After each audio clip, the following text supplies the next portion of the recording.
el Señor les guarde y sea con cada una de las familias que están aquí presentes.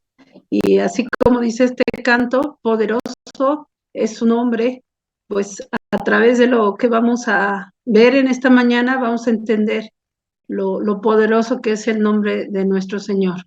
Gracias por este tiempo. Vamos a orar y vamos a pedirle al Señor que esté con nosotros. Vamos a esforzarnos para pues quitar toda distracción y pedirle al Señor que hable en esta mañana a nuestros corazones. Oremos, por favor.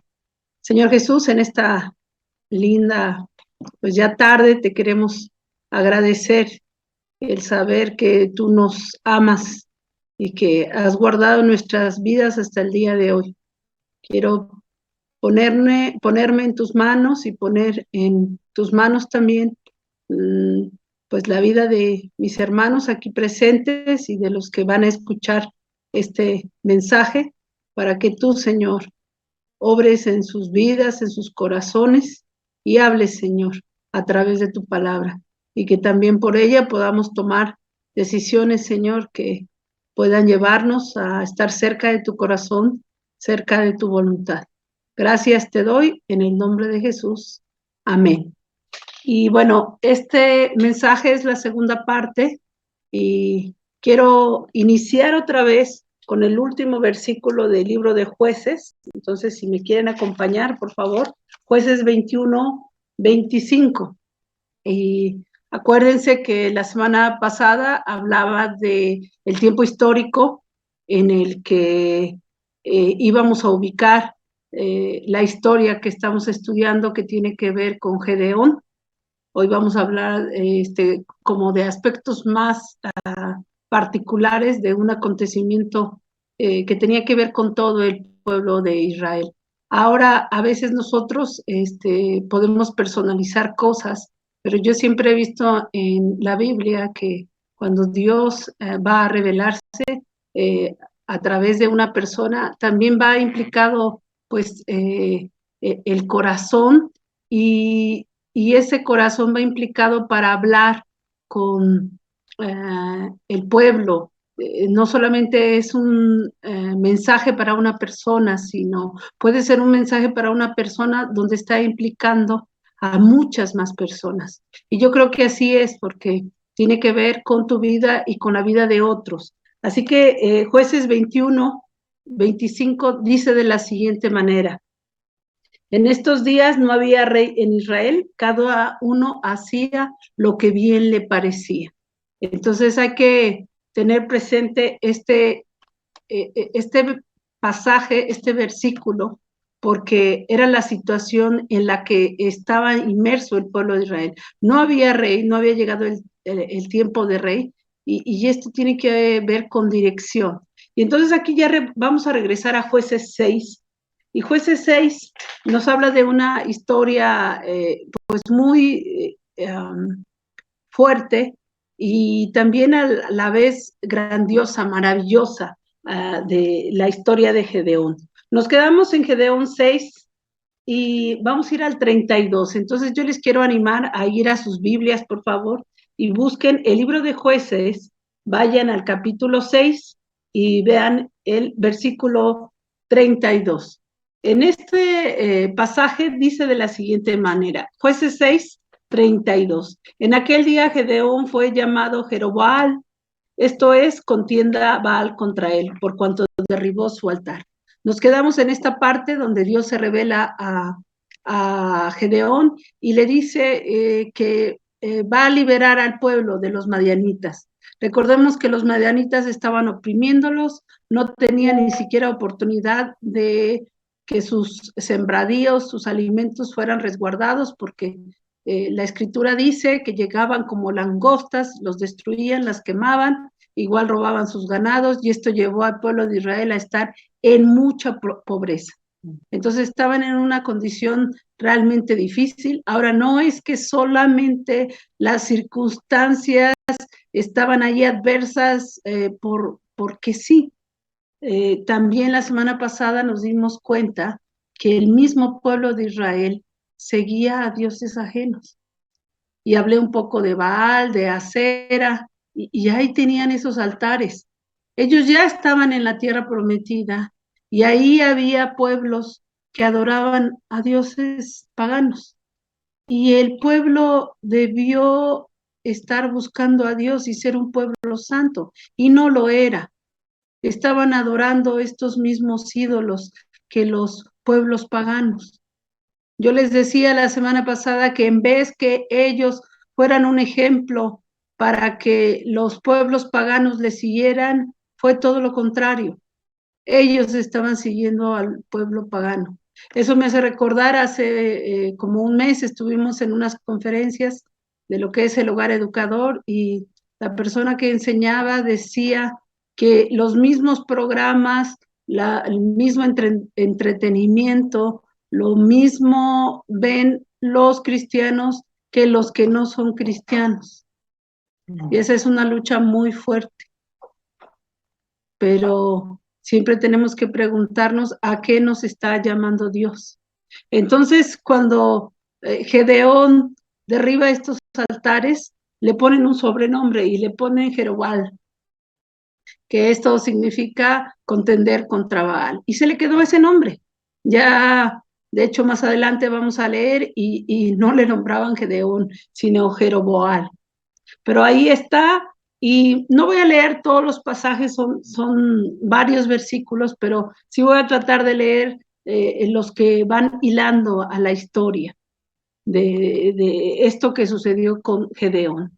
Los siguientes versículos van a mencionar que el pueblo se reunió, el pueblo de Gedeón con las diferentes tribus. El 35 dice que los mensajeros, y envió Gedeón mensajeros por todo Manasés, y ellos también se juntaron con él. Asimismo envió mensajeros a Aser, a Zabulón y a Neftalí, los cuales salieron a encontrarles. Y entonces se estaban reuniendo.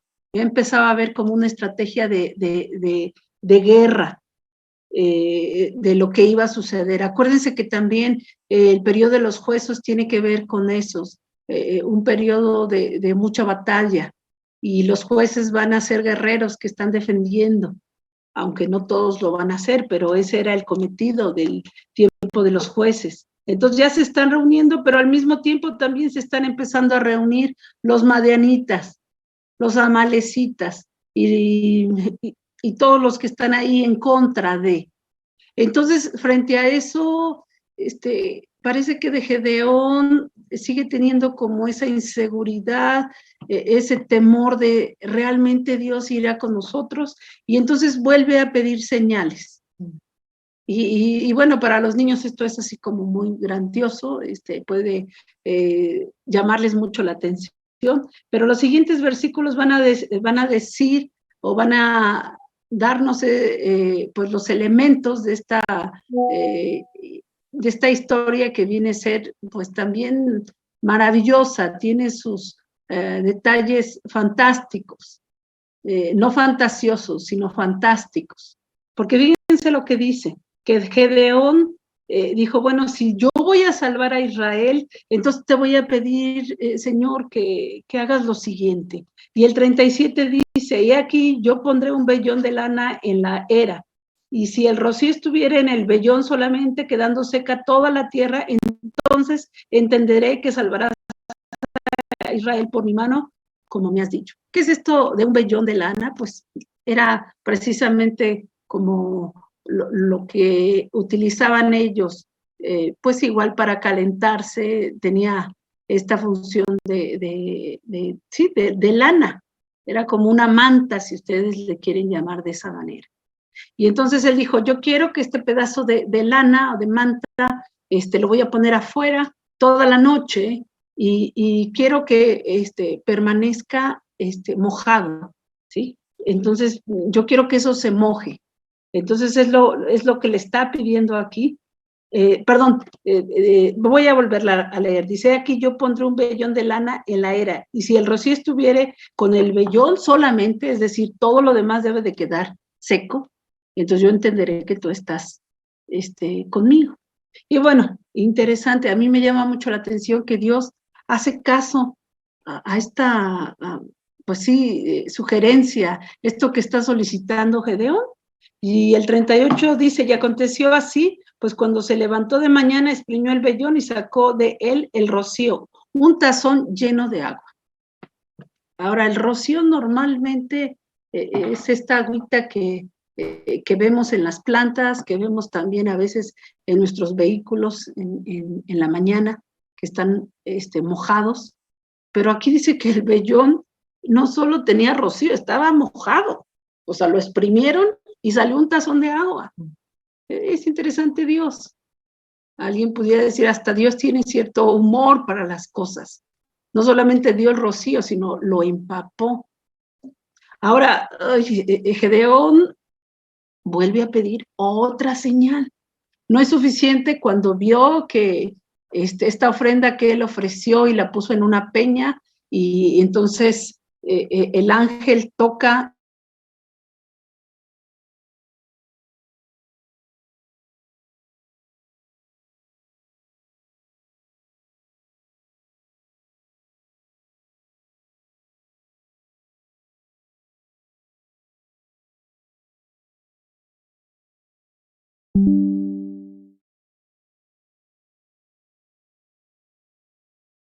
con el vellón. Te ruego que solamente el vellón quede seco y el rocío sobre la tierra. Entonces ahora es al revés.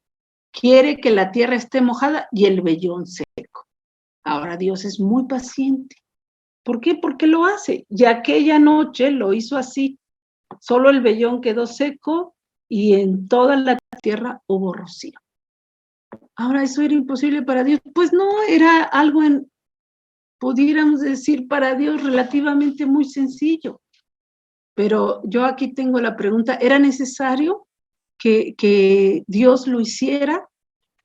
¿Era necesario que Dios se manifestara de esta manera? Pues yo creo que no. Ya le había dicho Dios a Gedeón que lo acompañaría, que estaría con él, que iba en su nombre.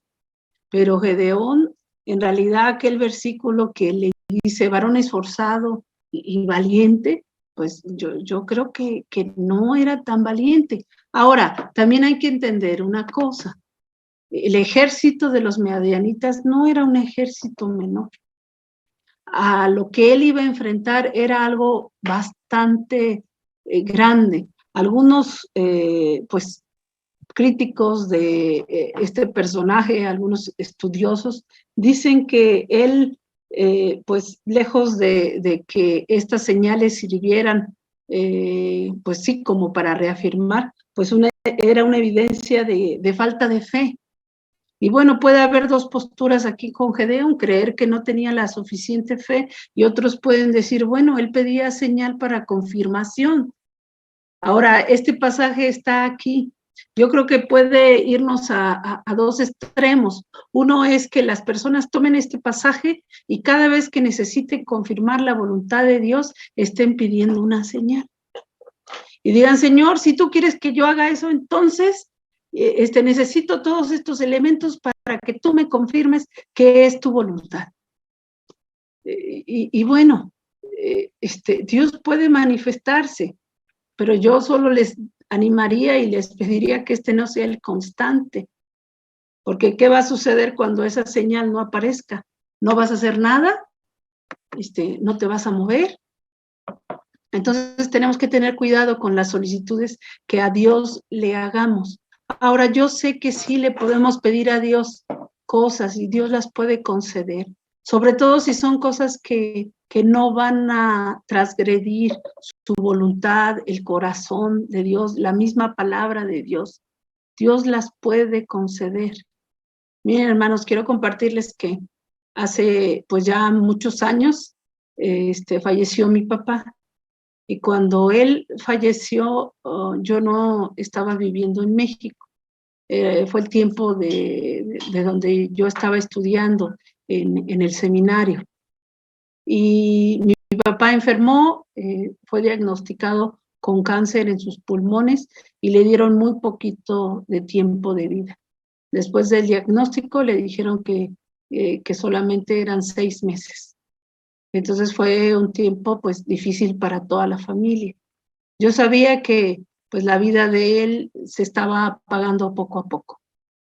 Y sí me daba pues temor en mi corazón recibir la noticia estando lejos de mi familia y tener que viajar pues con ese dolor en el corazón de que ya no estaba mi papá. Y yo recuerdo que oré a Dios y le dije, Señor, si tú vas a tomar la vida de mi papá, está bien. Yo sé que él ya está en paz contigo, ya entregó su vida a ti y que si tú tomas su vida, él va a estar mucho mejor. Entonces, ese no era un conflicto para mí, el conflicto era yo tener que viajar del estado de Texas a la Ciudad de México y sola. Entonces, eso sí era para mí doloroso, era difícil. Yo no quería pasar de esa forma ese momento. Yo le dije, Señor, si me lo permites, déjame estar ahí en mi casa cuando eso suceda, déjame abrazar a mi mamá. Es lo único que te pido. Entonces, algo maravilloso, hermanos, es que había semanas de conferencias de misiones en el seminario. Entonces, las clases se detenían. Hablé con el decano académico y solicité si me daban permiso de volver a mi casa por esa semana. Además que era el cumpleaños de mi papá esa semana. Y bueno, con gusto ellos me dieron ese permiso de regresar. Entonces pude regresar a México y esa semana falleció mi papá. Falleció el día de su cumpleaños. Y pude abrazar a mi mamá y pude estar ahí con ellos. Dios me lo concedió. Yo se lo pedí y Dios me lo concedió. Ahora solo Dios pudo pues preparar todo eso en tiempos, en recursos, en todo. Entonces cuando no es algo que interfiera con la voluntad de Dios, con el corazón de Dios, yo creo que si tú le pides algo a Dios, Dios sí te lo puede conceder, como en este caso con Gedeón, que decía, Dios, si tú vas a estar conmigo, esto es muy difícil, pero entonces confírmame a través de este vellón que esté mojado, que esté seco. Ahora, miren, el ejército que formó Gedeón fue un ejército, ahorita lo vamos a leer, de 32,000 soldados. Fueron muchísimos, pero ¿qué creen? El ejército de los madianitas los superaba a ellos en muchísimo. Eran 135,000 los madianitas. Vamos a leer lo que dice Jueces 8, me parece que es Jueces 8:10, y aquí nos dice cuántos eran el ejército de los madianitas. Solo voy a leer ese versículo para que hagamos el conteo, porque algunos dicen, ¿y cómo se saca esa cuenta de que todos esos eran los madianitas? Dice el versículo 10 de Jueces 8, y Seba y Salmuna estaban en Cancor, y con ellos su ejército como de 15,000 hombres, todos los que habían quedado de todo el ejército de los hijos del oriente, pues habían caído 120,000 hombres que sacaban espada. Entonces eran 120,000 más 15,000. Si tú haces esta suma, son 135,000. Todo, bueno, este pasaje del número 8 nos va a hablar pues de todo lo que fue la lucha de Gedeón con los madianitas y por eso da estas cifras. Pero bueno, regresando, esto solamente era una referencia que yo quería que tuvieran, a donde estamos con el vellón. Entramos al 7 y entonces aquí ya está levantándose de mañana Jerobbaal, que es Gedeón, y todo el pueblo que estaba con él acamparon junto a la fuente de Herot, y tenía el campamento de los madianitas al norte, más allá del collado del More, en el valle. Es decir, ellos estaban en una parte como alta, y en el valle era donde estaban los madianitas. Y Jehová dijo a Gedeón, el pueblo está contigo, el pueblo que está contigo es mucho para que yo entregue a los madianitas en su mano. No sea que se alabe Israel contra mí diciendo, mi mano me ha salvado. Entonces ya había juntado Gedeón una gran cantidad. Fíjense, el 3 lo que dice, ahora pues haz pregonar en oídos del pueblo diciendo, quien tema y se estremezca, madrugue y vuélvase desde el monte de Gal, y se devolvieron de los del pueblo 22,000 y quedaron 10,000. Entonces ahí volvemos a hacer una suma matemática, y si dice que se devolvieron 22,000 y quedaron 10,000, ahí es a donde sacamos esa cifra de que en el pueblo de Israel había 32,000. Era el ejército de los israelitas. Y sí eran muchos, pero como les dije, el otro pasaje que acabamos de leer, en el otro eran 135,000. Entonces, parecían muchos, pero en realidad, comparado con los madianitas, era como tener a un israelita frente a 4. Es decir, iba a luchar 1 contra 4. De todos modos, era una desventaja muy grande. Y aún sobre esto, el Señor le dice a Gedeón, son muchos, no voy a entregártelos, así que por favor diles que los que tengan temor se vayan a su casa. Esa es la orden que da Dios a Gedeón. Yo creo que esto debió haber sido confuso para él, porque dijo, pero si ellos son más todavía que nosotros, ¿cómo es posible que voy a despedir? Ahora, aquí la virtud de Gedeón en este momento histórico es que obedece. Y entonces sí les dice, los que tengan temor, váyanse. Y dice que no se fue ni la mitad, dijo, fueron más de la mitad. Se fueron más de 2/3 parte de los 32.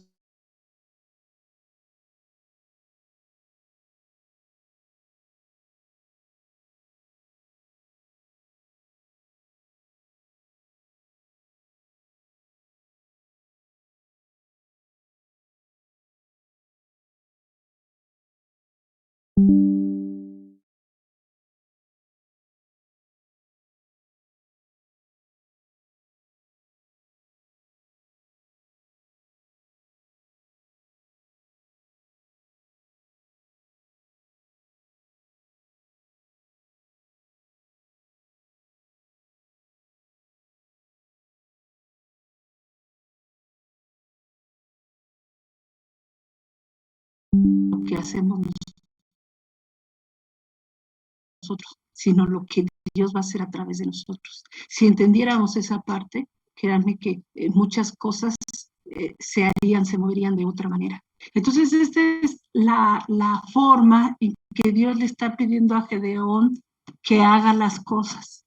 Y entonces se fueron todos esos, quedan 10,000, ¿y qué creen? Es interesante lo que le vuelve a decir el Señor. Le dice, siguen quedando muchos. Entonces, yo te voy a decir cómo se va a reducir este ejército, porque para mí siguen siendo muchos. Y Jehová dijo a Gedeón, estoy en el versículo 4, aún es mucho el pueblo, llévalos al agua y allí te lo probaré, y allí te los probaré, y del que yo te diga, vaya este contigo, irá contigo, más de cualquiera que yo te diga, este no vaya contigo, el tal no irá.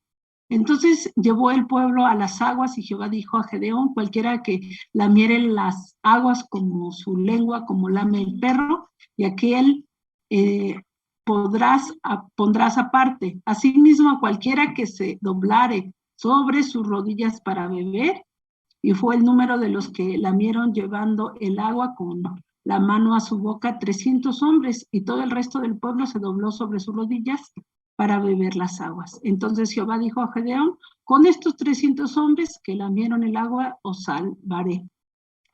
Yo sé que a lo mejor lo leen, dicen, a ver, ¿qué está pasando aquí? Bueno, los lleva a un lugar a donde hay aguas. A esos 10,000 los lleva a donde hay agua. Y le dice el Señor, voy a darte un sistema para la elección. Y les dice, aquellos que llegan al río, y literal era como si se acostaran en el río, y de ahí toman el agua, y dice, lo hacen como lo hacen los animales, los perritos. lamen. A esos no voy a llevar. Voy a llevar a aquellos que se arrodillan y entonces toman el agua y la beben desde su mano. A esos son a los que me voy a llevar. Ahora a lo mejor aquí empezamos a especular, decir, ay, de a ver, pues cuál era la ciencia. Y bueno, aquí más bien hay que pensar en forma práctica. Aquellos que se podían acostar en el piso, y bueno, este ejercicio yo lo hice con los mismos niños en una ocasión que di la clase, y yo me acuerdo que teníamos agua, como una canasta de agua, sí, un recipiente de agua hasta el piso. Y yo les dije, a ver, ¿qué es más sencillo? O sea, acostarse literal hasta el piso y tomar el agua, o sea, ¿qué es más fácil de hacer? Y pues los niños decían, bueno, pues más fácil que acostarse, pues sí era agarrar el agua así y tomarla. Le digo, bueno, esto va a significar que aquellos que hicieron esto fueron las personas más grandes. Los que podían acostarse así y tomar el agua era la gente más joven. La gente más grande, pues, ¿qué hacía? Pues, se arrodillaba un poco, se agachaba un poco y agarraba el agua y la tomaba así, porque solo los jóvenes se pueden acostar y levantar y como si nada. Pero las personas más grandes de edad, pues, ya no tenemos esas habilidades de tan rápido acostarnos en el piso, nos cuesta trabajo. Pero los niños se acuestan, se paran, igual los jóvenes. Entonces, esto fue algo interesante. Eso significa que aún sobre los 300 que quedaron, se llevó Gedeón a los guerreros más viejos. Fíjense, de 32,000 quedaron 10,000, de los 10,000 quedaron 300, y de 300 eran los más grandes a los que se llevó. Entonces, sus posibilidades se fueron reduciendo. ¿Pero por qué se reducieron? Solo para ver el poder de Dios, la manifestación de Dios. Y yo creo, hermanos, que muchas veces nuestros recursos se van a acabar, no van a ser lo suficientes a nuestros ojos, porque entonces Dios quiere que aprendamos que son los recursos de Él, no los nuestros. Ahora ahí sí, pues siempre hay una lucha en lo que yo creo que debe de suceder con lo que Dios quiere que suceda en nuestras vidas y la forma de Dios de hacer. Entonces aquí estamos, ya están estos 300. Y entonces, pues ya va a haber un plan como de estrategia, de batalla. Y entonces ya con esos 300, le dice, con esos 300 vamos a ir. Ahora imagínense que eran 300 contra 135,000. Ahora eso debió haber causado, pues, hasta cierto punto confusión y temor a Gedeón.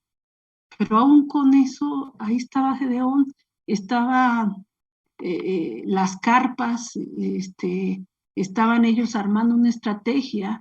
Entonces, vamos a seguir leyendo para seguir viendo lo que está sucediendo aquí. El 8 dice, y habiendo tomado provisiones para el pueblo y sus tropas, envió a todos los israelitas cada uno a su tienda y retuvo a aquellos 300 hombres y tenían el campamento de Madián abajo en el valle. Y aconteció en aquella noche, Jehová le dijo, levántate y desciende al campamento porque yo lo he entregado a tus manos. Entonces dice, ya, tienes que tomarlo, tienes que ir en contra del ejército, el ejército de los madianitas. Ahora recordemos que estos madianitas pues eran los que los oprimían. Y dice, y si tienes temor de descender, baja tú con fura tu criado al campamento. Le pide algo ahora Dios a Gedeón. Vas a bajar al campamento y si tienes temor, pues llévate a un criado. Y le dice, solo a uno. Entonces, solo a uno. Y desciende, baja. Y cuando están ahí, pues este campamento me lo imagino enorme. Y sí, lo dice la escritura. Dice, sus camellos, todos los que estaban ahí eran como langostas, eran muchísimos. Dice que tenían tantos camellos que eran como la arena, dice la escritura. Era algo enorme comparado con ellos. Entonces, aquí hay algo muy hermoso de parte de Dios para Gedeón. Esto se los voy a decir rápido, pero dice que cuando llegó al campamento, baja de noche, baja con este criado y escucha, llega hasta la guardia, hasta mero abajo. Y pues acuérdense que en estos ejércitos de hace tantos siglos, pues había centinelas que guardaban, resguardaban la noche, eran los guardianes en la noche. Y entonces uno de ellos cuenta un sueño, y este sueño es increíble. Por eso les digo que hay elementos fantásticos en esta historia. Y dice que Gedeón y su criado bajan y escuchan a dos que están hablando. Y dice, yo tuve un sueño extraño. Dice, había un pan de cebada que venía descendiendo, o sea, venía como de la montaña. Y bajaba hasta el campamento el pan y golpeaba la tienda. Y entonces volteaba la tienda y era un desastre. Entonces, el otro está escuchando, pero en ese momento, el mismo que está contando el sueño y que a su vez lo está escuchando Gedeón, dice, yo creo que el significado de este sueño es que Gedeón nos va con su espada, nos va a derribar. O sea, ya Dios lo entregó a él. Entonces, fíjense, la revelación viene primero hacia el mismo ejército de Madián, antes que a Gedeón. Gedeón solo lo escucha. Pero cuando Gedeón escucha esto, ahí se reafirma su corazón.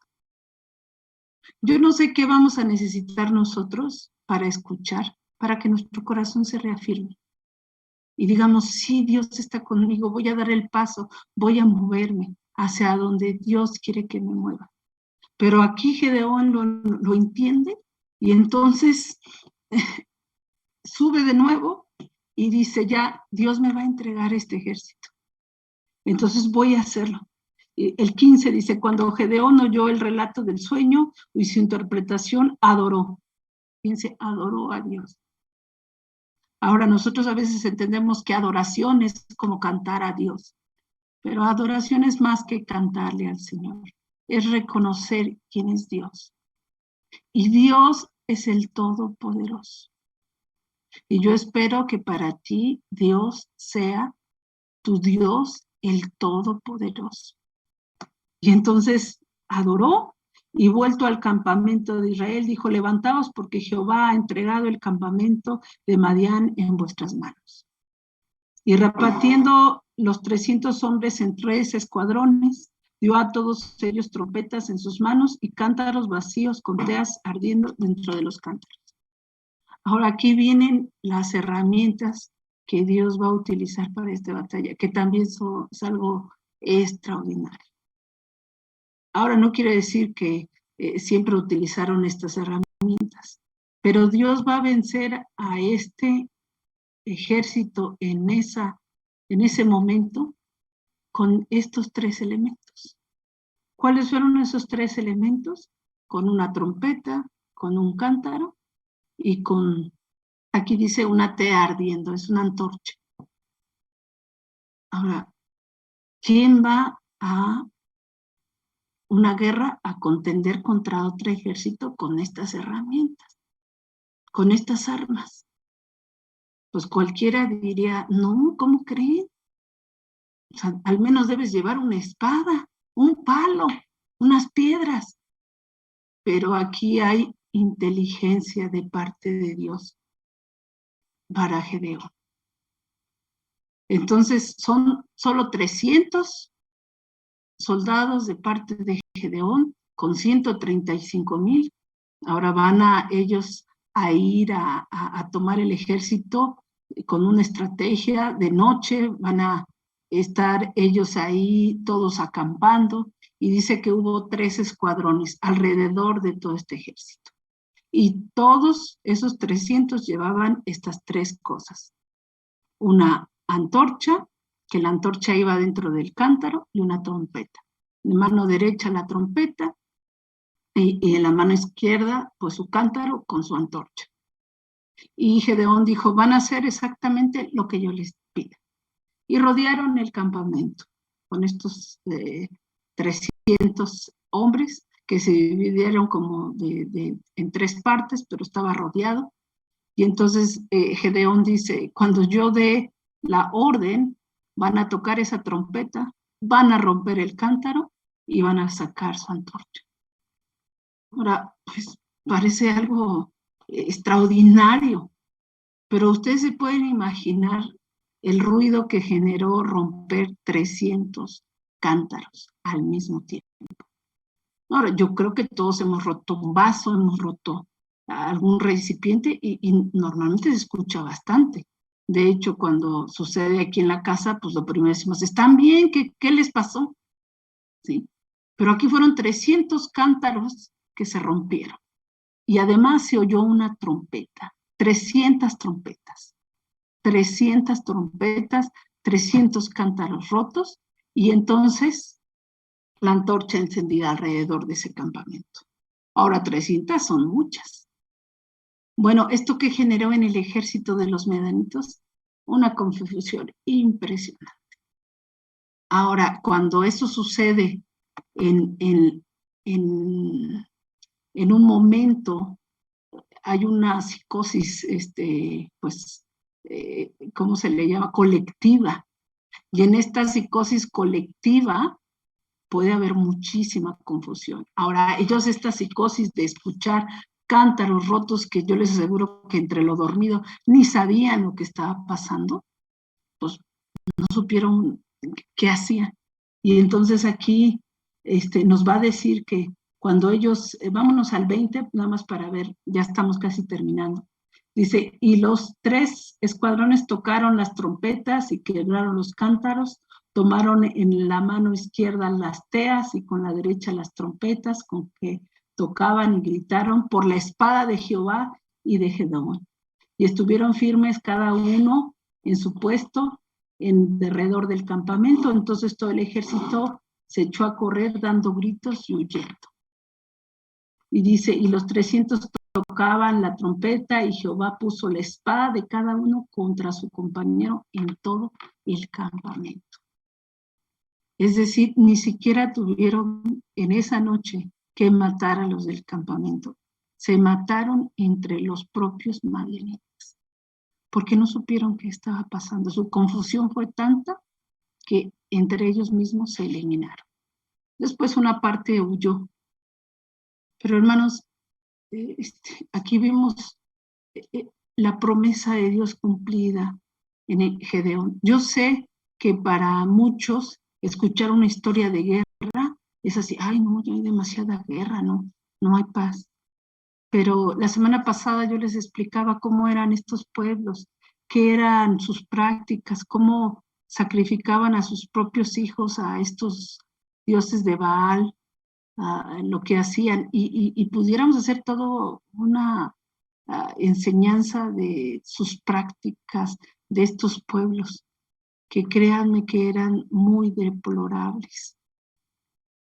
Ahora Dios está utilizando a hijos de Él para que ya no vivan en esta opresión, en este sufrimiento.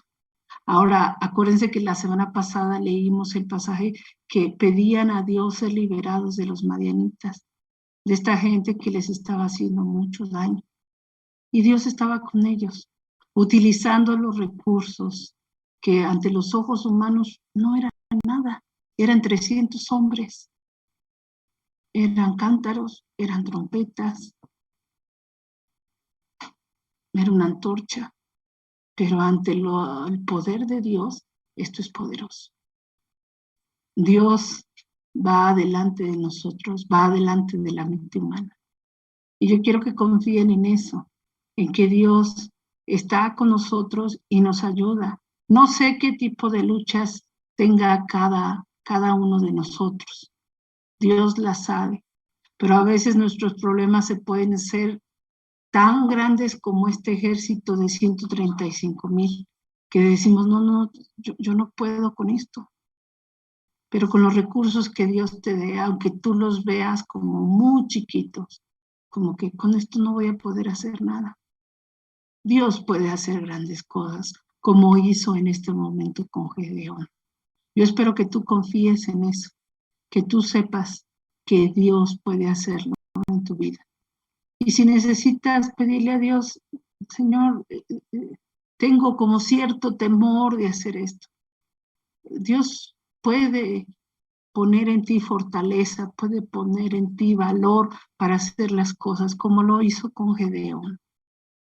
Yo no me atrevo como a pedir tantas señales como lo hizo Gedeón. Yo quiero confiar en el Señor solo por saber que Él está conmigo. Y yo te pido que igual hoy le digas al Señor, si tú estás conmigo, entonces puedo ir a esa batalla, puedo ir a ese momento que puede ser difícil para mí. ¿Por qué? Porque tú estás conmigo. Y en el nombre del Señor, hacerlo. Este ejército dijo por Jehová y por Gedeón. Nosotros podemos decir, voy a hacerlo por ti, Señor. Vamos a orar. Padre Santo, te quiero agradecer el que nos permitas abrir tu palabra y aprender de ella. Hay tanto, Señor, que podemos nosotros pues descubrir. Señor, yo por muchos años había escuchado esta historia, Señor, pero nunca había visto pues todo esto a tanto detalle, Señor. Y solo puedo ver tu mano maravillosa.